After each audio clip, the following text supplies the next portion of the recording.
네, 마태복음 2장 1절에서 18절까지인데 어, 이 본문이 굉장히 깁니다.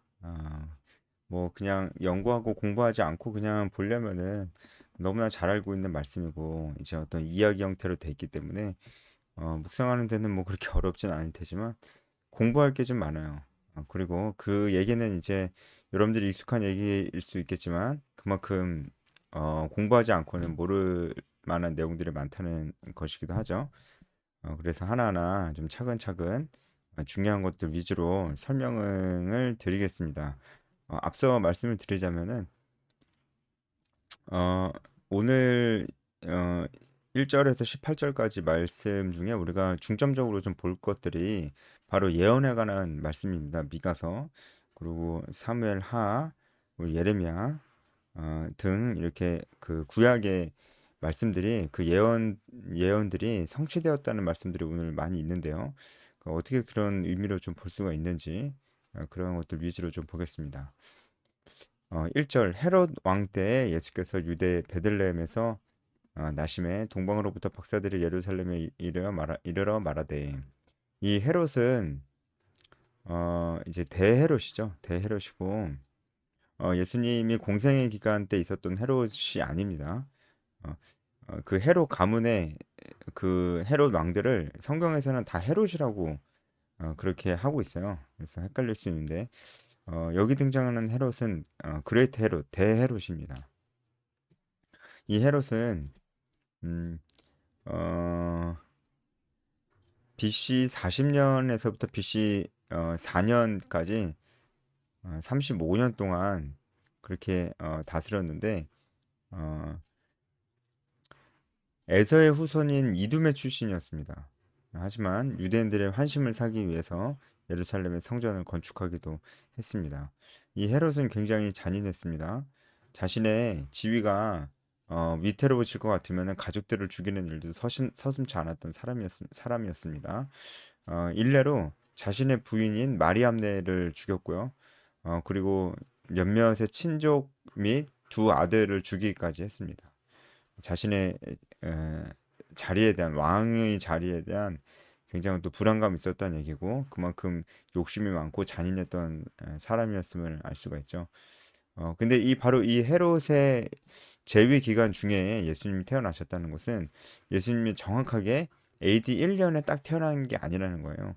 예수님께서 태어나신 그 해는 우리가 정확하게 알 수는 없지만 지금까지 어떤 학자들의 견해로 봤을 때 BC 5년 후반에서 BC 4년 초반쯤에 예수님께서 태어나셨을 것이다. 어떤 것을 근거로 하냐면 이 헤롯의 재위 기간을 근거로 해서 우리가 예수님의 탄생 시기를 대충 그렇게 짐작할 수 있다. 그래서 BC 4년쯤에 탄생했을 것이라는 의견이 가장 많다고 합니다. 이때 예수께서 에, 어, 베들레헴에서 나셨다. 했습니다. 음, 근데 박사들이 예루살렘으로 찾아왔죠. 그러니까 박사들은 이 유대 땅에서 메시아가 메시아인지도 확실히 몰랐죠. 이 박사들은 이 유대 땅에서 뭔가 대단한 왕이 태어난다는 건 알았지만 정확히 유대 땅 안에 있는 예루살렘인지 베들레헴인지는 이제 몰랐던 거죠. 그래서 일단은 예루살렘으로 온 것입니다. 그리고 이 동방으로부터 왔다는 이 박사들의 정체는 우리가 정확하게 알 수는 없어요. 하지만 이 박사들이라는 단어를 봤을 때 헬라어 어, 그 마고스입니다. 마고스. 이것은 어, 점성가라는 그런 뜻이 있거든요. 그래서 이 사람들은 아무래도 하늘의 별자리를 보고 점을 치는 그런 사람들이었을 것이다. 이렇게 봅니다. 이방인들이고 하늘의 별을 보고 점을 치는 그런 사람들이 예수님을 찾아서 이렇게 온 것이죠. 경배하러 온 것이죠. 이것은 그들이 진짜 어떤 그 구약의 예언된 메시아를 기다리고 있었던 그런 사람들이라기보다는 그냥 하나님의 어떤 주권적인 섭리라고도 볼 수 있고 또 우리가 한 가지 또 이 의미를 좀 추측해 볼 수 있는 것은 이방인들이잖아요. 예수님의 오심으로 인해서 이제 이방인들도 하나님께 경배할 수 있게 되었다. 그러니까 하나님의 자녀가 되는 길이 믿음으로 하나님의 자녀가 되는 길이 예수님으로 인해서 열리게 되었다라는 것도 우리가 좀 추측해 볼 수 있습니다. 어쨌든 이 박사들이 그 별을 보고 예수님을 찾아왔습니다. 2절 유대인의 왕으로 나신 이가 어디 계시냐? 우리가 동방에서 그의 별을 보고 그에게 경배하러 왔다. 어, 그래서 왕으로 나신 이가 어디 계시냐? 우리가 경배하러 왔다 이렇게 얘기를 하는데요. 별을 보고 왔다 이렇게 얘기하잖아요. 근데 헬라어를 보면은 우리가 별을 보고 왔다가 아니고 우리가 별을 보았기 때문에 왔다 이렇게 나와 있어요. 그래서 그게 더 정확한 표현인 것 같습니다. 박사들이 별을 보고 점을 치는 사람들인데 이 별을 딱 보니까 이게 그 심상치 않은 별이 보이게 됐고 아주 큰 왕이 태어날 것이라는 것을 그 별을 보고 알았다는 것이죠. 그래서 그 별을 봤기 때문에 왔다가 맞는 것입니다. 그에게 경배하러 왔다고 이렇게 돼 있어요. 그래서 경배하다라는 이 헬라어는 프로스키네오인데 여러분 혹시 많이 보셨을 수도 있어요. 프로스키네오는 예배하다라는 그런 표현으로도 쓰이는 거거든요. 그래서 지금 그에게 예배하러 왔다라고 얘기하는 거이기도 합니다. 그러니까 이것은 그냥 단순히 뭐 대단한 왕이 태어난 것 같아서 우리가 어, 그를 공경하고자 하는 마음으로 여기 왔다라고 하는 것 이상의 의미가 있는 것이죠. 신적인 경배를 들으러 온 겁니다. 이 동방 박사들은 그들이 메시아에 대해서 잘 알지 못했을 것이지만 하나님의 주권적인 어떤 역사로 인해서 그들이 정말 이 별을 봤을 때 이 태어날 이는 유대인의 왕으로 나실 이 사람은 그냥 평범한 왕이 아니고 신적인 경배를 받아야 될 사람이라는 것을 이 박사들이 알았다는 것이죠. 헤롯 왕과 온 예루살렘이 듣고 소동한지라 난리가 났죠. 헤롯 왕은 굉장히 두려웠을 겁니다. 왜냐하면 1절에서도 말씀드렸지만 헤롯 왕은 굉장히 잔인한 사람이었습니다. 자기의 아내와 두 아들을 죽일 수 있을 정도로 자기 지위에 대해서 누가 이렇게 위협을 가하는 것을 참지 못하는 그런 사람이 바로 헤롯이었는데 유대인의 왕이 그것도 엄청난 왕이 태어났다고 하니까 굉장히 소동한 것이죠. 헤롯뿐만 아니고 온 예루살렘이 소동했는데요. 어, 이제 모두에게 놀랄 만한 소식이었겠죠. 그리고 이제 예루살렘 사람들은 헤롯이 어떤 사람인지 알았기 때문에 헤롯의 반응이 두려워서 또 소동한 것일 수도 있다고 합니다. 4절 왕이 모든 대제사장과 백성의 서기관들을 모아 그리스도가 어디서 나겠느냐 물으니 여기서 모든 대제사장을 불렀다고 하잖아요. 이건 분명히 이제 복수로 돼 있어요. 대제사장들이라고 되어 있어요. 원래 대제사장은 복수가 될 수 없고 대제사장은 오직 한 명입니다. 왜냐하면 종신직이기 때문에 어떤 누가 한 명이 대제사장이 되면 그 사람이 죽을 때까지 다른 대제사장은 없는 거예요. 그렇기 때문에 대제사장은 오직 한 명밖에 있을 수가 없는데 대제사장들이라고 표현이 되어 있는 것은 여러분 이 당시의 상황을 우리가 짐작할 수 있는 것이죠. 로마가 자신의 입맛대로 대제사장을 따로 또 임명을 했습니다. 그러니까 율법을 어기는 것이죠. 그런 거 나랑곳하지 않고 로마는 자신의 어떤 그 말을 잘 듣는 쉽게 말하면 말을 잘 듣는 사람을 대제사장으로 또 앉혀서 이 유대 땅을 이렇게 컨트롤하려고 했었던 것이죠. 그래서 예수님이 잡히시고 순환 당하실 때도 보면은 이 대제사장이 한 명이 아니었다는 것을 우리가 알 수가 있어요. 그러니까 이것은 이제 로마가 어떤 그 유대인의 그 전통, 율법을 무시하는 행동으로 이렇게 하는 것이기도 하지만 이를 그냥 수용하고 그대로 대제사장들을 많이 두고 있는 이 유대인들의 신앙 상태가 어떤지도 우리에게 보여주고 있는 것입니다. 그리고 백성의 서기관들이라고 하는데 이 서기관들은 굉장히 높은 사람들이었어요. 이 문명을 봐도 알 수 있겠지만 서기관들은 높은 사람들이고 그리고 산헤드린의 그, 그 구성원이었습니다. 이 산헤드린은 우리로 따지자면 국회죠, 국회. 네, 국회의원 같은 그런 사람들이었습니다. 이 서기관들은 굉장히 율법에 대해서 잘 알고 있었고 그래서 이 율법사들이라고 불리기도 했고요. 대부분 바리새인들로 이루어져 있었습니다.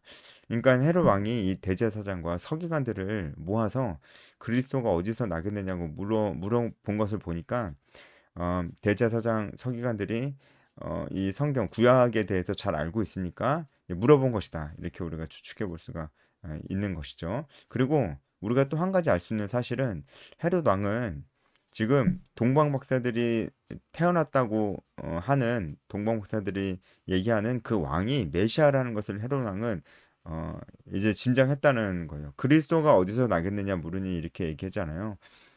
동방 박사들은 그리스도라고 표현하지 않고 그냥 왕이라고 그랬는데 헤롯은 그리스도라고 합니다. 그러니까 헤롯은 이게 분명히 구약에서 예언된 메시아가 지금 나타났구나라는 것을 직감했던 것이에요. 그래서 더욱더 이 구약에 대해서 잘 알고 있는 이 서기관들과 대제사장을 불러서 모아서 이제 물어본 것이고요. 그만큼 이제 헤롯이 굉장히 이제 지금 두렵고 어, 무엇보다 이제 그 구약에서 예언된 그 메시아를 죽여야 되겠다는 생각을 하고 있다는 것을 우리가 알 수가 있는 것이죠. 하지만 인간적인 권력을 이렇게 가지고 있고 엄청난 파워가 있고 또 이렇게 그 파워가 있는 사람이 모든 것을 총동원해서 노력을 아무리 한다고 해도 하나님의 역사는 바뀌는 것이 아닙니다. 그죠? 5절 이르되 유대 베들레헴이오니 이는 선지자로 이렇게 기록된 바 또 유대 땅 베들레헴아 너는 유대 고을 중에서 가장 작지 아니하도다 내게서 한 다스리는 자가 나와서 내 백성 이스라엘의 목자가 되리라 하였음이니이다. 자, 이 말씀은 미가서 5장 2절 말씀을 인용한 것인데요. 좀 문제가 있습니다. 미가서 5장 2절 말씀을 보면은 지금 6절에 인용한 대로 똑같이 인용이 된 게 아니라는 것입니다.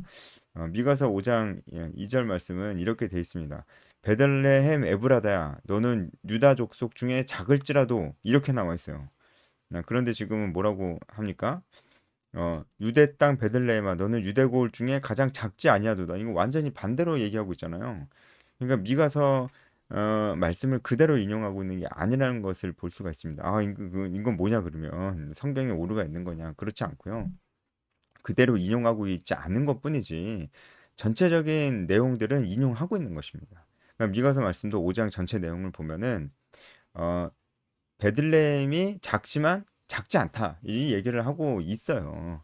작지만 작지 않다 이렇게 얘기를 하고 있는 것이기 때문에 문맥상 미가서도 이 베들레헴에게 작지 않다라고 얘기를 하고 있는 것입니다. 그러니까 마태복음 2장 6절 말씀이랑 똑같죠. 예, 그 내용은 똑같이 인용을 한 것입니다. 그렇죠? 근데 베들레헴이 작은 건 사실이었습니다. 베들레헴 인구가 1000명도 안 됐고요. 굉장히 작은 고을이었습니다. 하지만 작지 않다고 얘기하는 것은 내게서 다스릴 자가 나올 것이다라고 얘기하고 있기 때문입니다. 이것은 예수님에 대한 그런 예언이죠.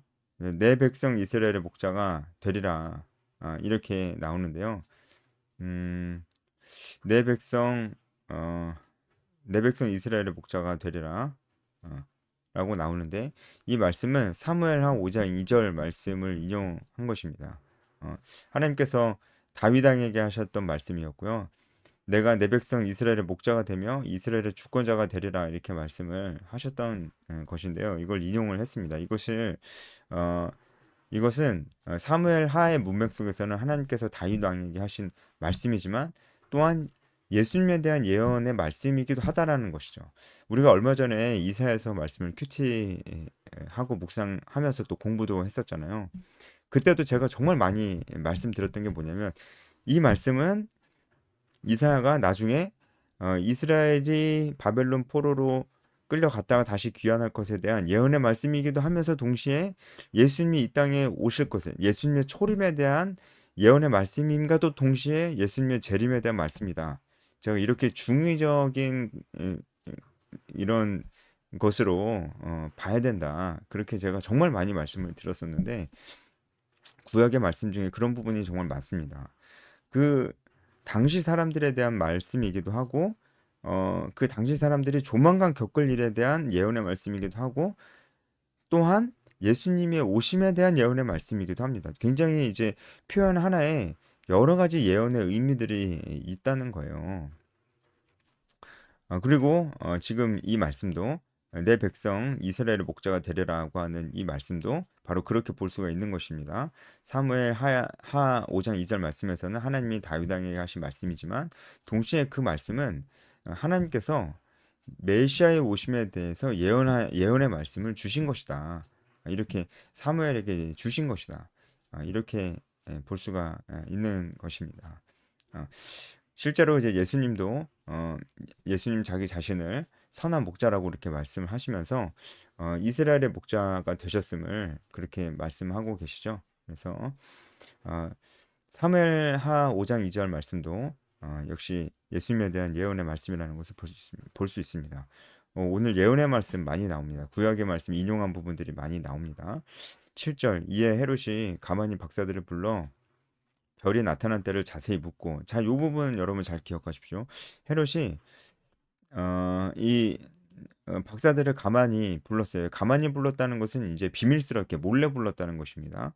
그리고 별이 나타난 때를 자세히 물었습니다. 자, 제가 이걸 잘 기억하라는 얘기는 이때 박사들에게 별이 나타난 때를 물었기 때문에 나중에 헤롯이 예수님을 놓치고 난 다음에 2살 이하 아이들을 다 죽여라라고 하는 명령의 근거가 됩니다. 이것이 어, 별이 나타난 때를 시점으로 계산을 했을 때 2살 이하 아이들은 다 죽여야 되겠다라고 헤롯이 결론을 그렇게 내린 것입니다. 8절 베들레헴으로 보내면 이르되 가서 아기에 대해 자세히 알아보고 찾거든 내게 고하여 나도 가서 그에게 경배하게 하라. 거짓말이죠. 9절 박사들이 왕의 말을 듣고 갈새 동방에서 보던 그 별이 문득 앞서 인도하여 가다가 아기 있는 곳 위에 머물러 서 있는지라. 문득 앞서 인도하여 가다가 이렇게 나와 있는데요. 별이 없어졌다가 다시 나타났다는 것을 얘기하고 있습니다. 문득이라는 단어가 이제 그걸 얘기해주고 있습니다. 별이 없어졌다가 다시 나타났다는 것을 얘기하고 있고요. 그리고 이제 계속 그들을 인도했었는데 어, 베들레헴까지 인도했다는 것을 알 수 있고요. 베들레헴 예수님께서 태어나셨던 그 여관까지 인도했다는 것을 이제 알 수가 있어요. 근데 예루살렘에서 베들레헴까지는 10km밖에 떨어져 있지 않기 때문에 이 별의 이동이라는 것이 굉장히 미세했을 것이라 그렇게 보고 있습니다. 그들이 별을 보고 매우 기뻐하고 또 기뻐했다. 굉장히 기뻐했다는 것이죠. 이게 참 아이러니하죠. 지금 어, 예수님께서 어, 유대 땅에 나셨고 유대인들이 알고 있는 그 성경에 기록된 성경에 예언된 대로 지금 이 땅에 오셨는데 우리 주 예수 그리스도께서 오셨는데 유대인들은 아무도 없어요. 유대인들은 경배하러 아무도 안 옵니다. 이 마태복음 말고 다른 복음서에 목자들이 예수님을 아기 예수를 보러 왔지만 그들이 경배했다고는 나오지 않아요. 그러니까 정말 아이러니하게도 아기 예수께 경배하러 온 사람들은 유대인들은 아무도 없고 이방인들 뿐이었습니다. 이것도 뭔가 우리에게 어떤 의미심장한 메시지가 되죠. 결국은 이 복음이 유대인들을 떠나서 온 이방인들에게 모든 이방인들에게 이 복음이 전해진다는 것을 우리는 알고 있습니다. 11절 집에 들어가 아기와 그 어머니 마리아가 함께 있는 것을 보고 엎드려 아기께 경배하고 보배압을 열어 황금과 유향과 모략을 예물로 드리니라. 여기서 동방 박사들이 가지고 온 이 세 가지 예물들은 다 의미가 있는 것입니다. 여러분 아시는 분들은 아시겠지만 황금은 왕권을 상징하고요. 유향은 이 당시에도 그 제의적인 물질이었습니다. 그러니까 제사를 드릴 때 쓰는 그런 용도로 쓰는 것이었습니다. 유향은요. 그리고 몰약은 시체에 발라서 방부제로 쓰이는 것이었는데 이거 다 그 어떤 예언적인 의미가 있습니다. 이 사람들이 어떤 의미를 가지고 가져온 것이기도 했지만 진짜 그 예수님께 딱 맞는 그런 예물들을 가져온 것이기도 해요. 이들이 의도했는지 안 했는지 잘 모르겠지만 예, 황금은 왕권을 나타내는데 예수님 왕으로 오셨죠. 그리고 유향은 그 제사 드릴 때 쓰는 건데 예수님이 어, 대제사장으로 이제 오셨잖아요. 우리와 하나님 사이를 이어준 중보자, 대제사장으로 제사장 역할을 오셨습니다. 그리고 이 몰약, 예수님이 죽으시잖아요. 예수님 죽음을 상징하는 이 몰약까지 이 예수님에 대해서 정말 예수님의 어떤 왕이라 왕권과 뭐 제사장으로 오신 것과 그리고 예수님의 죽음에 대해서 다 상징하는 그런 예물들이라고 할 수가 있습니다. 그들은 꿈에 헤로데게로 돌아가지 말라 지시하심을 받아 다른 길로 고국에 돌아가게 되었습니다. 동방 박사들이 헤롯의 말을 듣지 않고 주의 사자 천사들의 말을 듣는 것을 볼 수가 있어요. 이것도 이방인들이 아기 예수께 경배하고 하나님의 말씀을 듣고 순종하여서 가게 되는 것을 보게 되죠. 이들이 만약에 헤롯에게 그대로 얘기했다면은 그래도 하나님의 일이 거스리게 되진 않았을 테지만 굉장히 이제 위험한 일이 있었을 것입니다. 네, 이것도 결국 이방인들의 순종으로 인해서 어, 그 예수님이 그 위험에 처하게 되는 일이 없게 되는 그런 일들이 일어났다는 것도 좀 생각해 볼 만한 것 같습니다. 그들이 떠난 후에 주의 사자가 요셉에게 현몽하여 이르되 헤롯이 아기를 찾아 죽이려 하니 일어나 아기와 그 어머니를 데리고 애굽으로 피하여 내가 내게 이르기까지 거기 있으라. 왜 애굽으로 가라고 하느냐?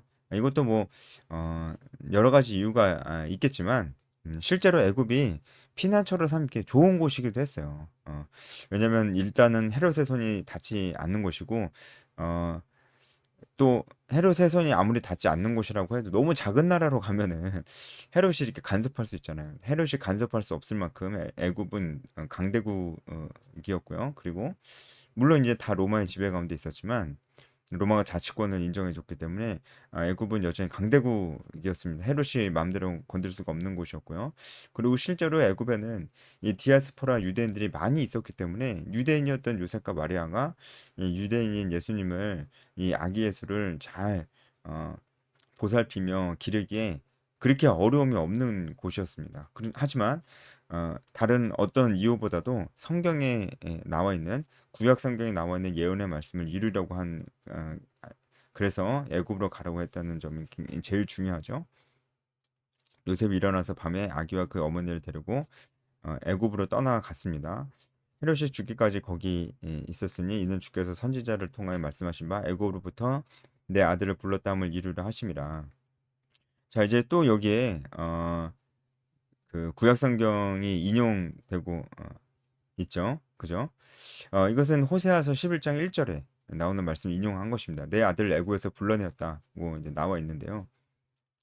이 말씀은 호세아 선지자가 이것은 분명히 어, 과거에 호세아 선지자가 활동했었던 시점에서 과거에 출애굽 사건을 가리켜서 얘기하는 것이 너무 분명합니다. 너무 분명합니다. 하지만 제가 앞서 말씀드렸듯이 이 호세아서 1장 1절, 11장 1절 말씀도 호세아 선지자가 이 말씀을 하나님의 말씀을 대언할 때 과거의 출애굽 사건을 상기시키면서 말씀하신 것도 맞지만 동시에 예수 그리스도의 오심, 예수 그리스도께서 애굽에 하실 수밖에 없는 그 상황이 있을 것이라는 그 상황을 예언한 것이기도 합니다. 이 두 가지가 다 맞다는 것을 우리가 꼭 기억해야 될 필요가 있습니다. 구약에 이런 부분들이 굉장히 많이 있다는 거예요. 그리고 이제 또 한 가지는 구약에서 장차 오실 메시아를 내 아들로 그렇게 칭하는 경우가 많이 있었어요. 시편 2장 7절에도 그런 어, 부분이 있죠. 그래서 이 호세아서 11장 1절 말씀은 이렇게 두 가지 의미를 다 포함되어 있고 메시아가 애굽으로 피신하심을 예언하는 말씀이 맞다는 것을 우리가 알 수 있습니다. 16절 이에 헤롯이 박사들에게 속은 줄 알고 심히 노하여서 2살 아래로 다 죽이라는 아주 잔인한 명령을 내립니다.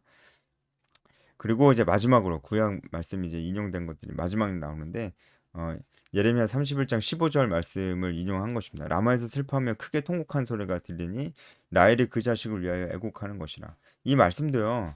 어, 이 말씀도요. 우리가 한 세 가지 의미를 이 말씀 하나에서 찾을 수 있어요. 일단 첫 번째는 라헬이 자식이 없으므로 실제로 슬퍼한 적이 있습니다. 네, 그걸 가리켜서 얘기하는 것이기도 하고요.